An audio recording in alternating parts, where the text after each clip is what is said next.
আমাকে মোহতারাম সোহাগ বললে আমার কেমন যেন লজ্জা লাগে।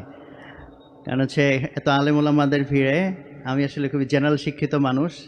দিনের পথে চলার চেষ্টা করতেছি, সেই হিসাবে অনেক বেশি সম্মান দেওয়া হয়ে যায়। তো আমি সংক্ষেপে যে জিনিসটা এক্সপ্রেস করতে চাই আমার অনুভূতি থেকে, সেটা হলো দিনী খেদমত, এই জিনিসটার ডেফিনেশন অ্যান্ড বাউন্ডারি, এই জায়গাতে আমাদের অনেক নতুন করে চিন্তা করার জায়গা আছে। একটা মানুষ সে তার জীবনে যখন চিন্তা করে আমি উম্মার কল্যাণে দিনের খেদমতে কিছু একটা করব, মোস্ট অফ দ্য কেস তাকে যদি বলা হয় যে ভাই কি কি করা যাইতে পারে, আইটেমের মধ্যে একটা মসজিদ করব, একটা মাদ্রাসা করব, মোস্ট অফ দ্য টাইম এর থেকে বেশি আইডিয়া আমাদের মাথায় আর আসে না।